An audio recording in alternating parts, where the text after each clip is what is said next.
Bismillahirrahmanirrahim. Assalamualaikum warahmatullahi wabarakatuh.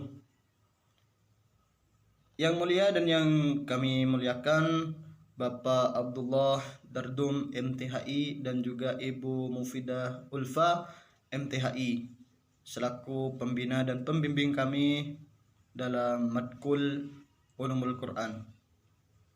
Dan juga kepada teman-teman ilmu tafsir Al-Quran 1 yang kami sangat muliakan dan kami banggakan tentunya. Pertama-tama marilah kita panjatkan rasa puji syukur kita kepada Allah Subhanahu wa taala yang mana sampai saat ini kita masih diberi kesehatan dan kesempatan untuk bisa menikmati nikmatnya hidup di dunia ini. Salawat dan salam marilah kita tetap tercurahkan kepada junjungan kita Nabi Muhammad SAW yang mana berkat beliaulah kita bisa merasakan nikmatnya dunia yang penuh kebahagiaan dan penuh ketentraman ini. Baiklah, pertama-tama saya akan memulai dengan memperkenalkan diri. Nama saya Kafin Rabbani. Saya dari kelas Ilmu Al-Quran dan Tafsir 1. NIM saya 201104010002. Di sini kami akan menjelaskan sedikit yang kami ketahui tentang nasah dan mansukh. Secara bahasa, nasah tersendiri mempunyai arti menghapus, bisa juga menukar, mengubah, dan bisa memindahkan. Dan juga di sini ada juga pengertian tentang nasah di buku fikih, yaitu nasah berasal dari kata nas. Dari segi etimologi, kata ini dipakai untuk beberapa pengertian, itu pembatalan, penghapusan, pemindahan, dan bisa pengubahan. Menurut Abu Hashim, pengertian majazinya ialah pemindahan atau pengalihan. Di antara pengertian etimologi itu ada yang dibakukan menjadi pengertian terminologis. Nasah di dalam persepsi kajian ilmu fikih adalah pengganti hukum-hukum yang sudah ada dengan hukum baru yang datang setelah itu. Karena itu untuk mengetahui nasah dan mansukh ini maka harus diketahui mana ayat-ayat yang dianulir dan mana ayat-ayat yang ditetapkan untuk menggantikan posisi ayat yang pertama.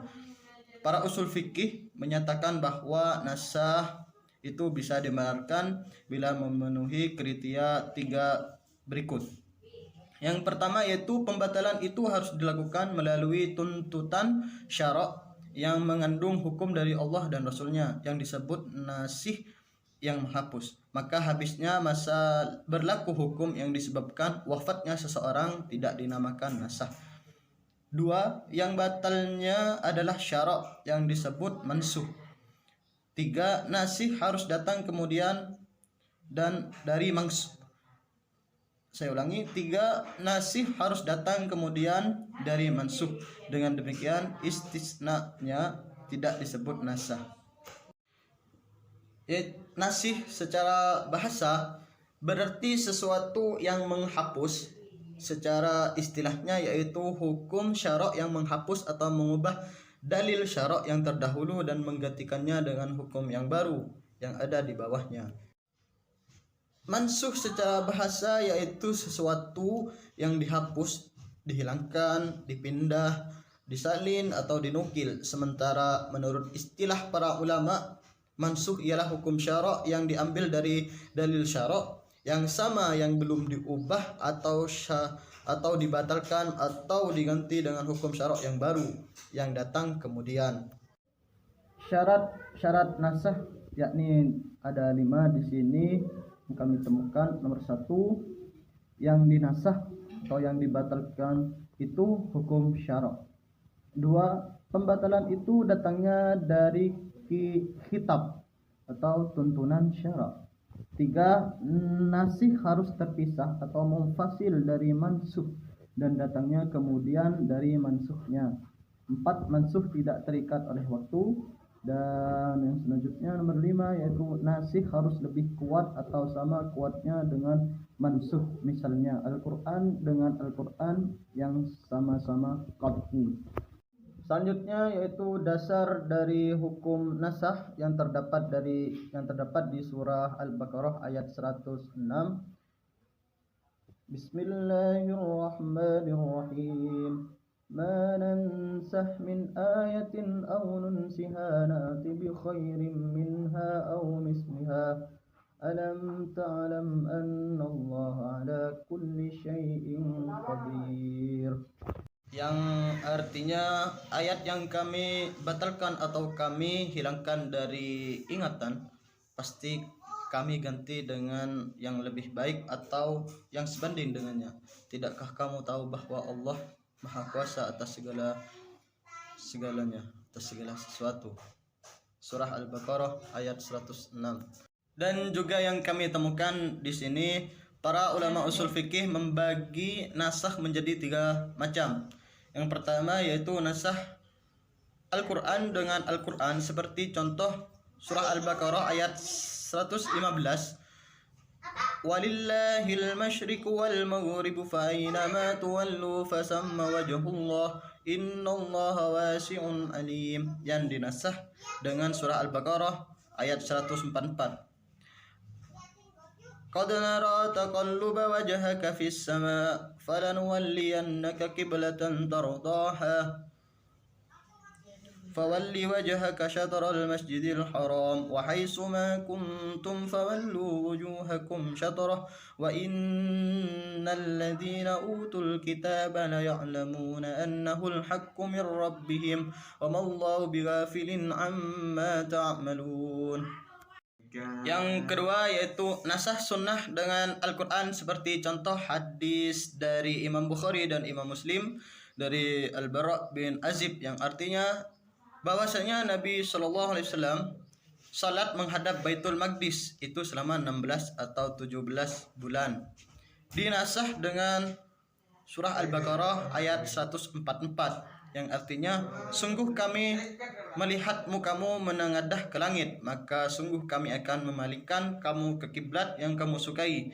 Palingkanlah mukamu ke arah Masjidil Haram, dan di mana saja kamu berada, palingkanlah mukamu ke arahnya. Dan sesungguhnya orang-orang Yahudi dan Nasrani yang diberi Alkitab, Taurat dan Injil memang mengetahui bahwa berpaling ke Masjidil Haram itu adalah benar dari Tuhannya, dan Allah sekali-kali tidak lengah dari apa yang mereka kerjakan.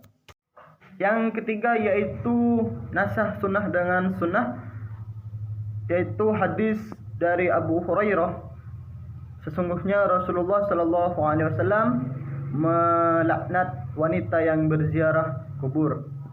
Dinasakh dengan hadis yaitu Rasulullah SAW bersabda, aku dahulu pernah melarang kalian ziarah kubur, maka sekarang ziarahlah kalian. Hadir riwayat Muslim. Hikmah nasakh yang pertama yaitu hukum nasikh lebih berat daripada mansuh. Alasan adanya nasakh yang membawa hukum lebih berat bertujuan untuk membawa umat ke derajat yang lebih tinggi akhlaknya dan tingkat peradabannya. Hukum nasakh sama beratnya dengan mansuh. Para ulama menafsirkan hikmahnya petunjuk untuk menjadi cobaan bagi hambanya, sekaligus sebagai pemberitaan untuk menguji siapa di antara mereka yang betul-betul beriman. Hukum nasikh lebih ringan daripada mansuh. Hikmah yang kedua ini bertujuan untuk memberikan keringanan kepada hambanya dan menunjukkan karunia Allah SWT dan rahmatnya. Dan sekian sedikit yang bisa kami sampaikan tentang nasakh dan mansuh. Ya begitu menuju ke nasakh ya. Tadi itu karena sedikit yang bisa kami sampaikan di sini. Kurang lebihnya mohon maaf dan yang sebesar-besarnya. Kalau ada kesalahan mohon bisa diperbaiki atau bisa di komen di kolom komentar, karena kami juga tahap pemula untuk pembelajar tentang bab nasakh di sini. Sekian dari kami. Wassalamualaikum warahmatullahi wabarakatuh.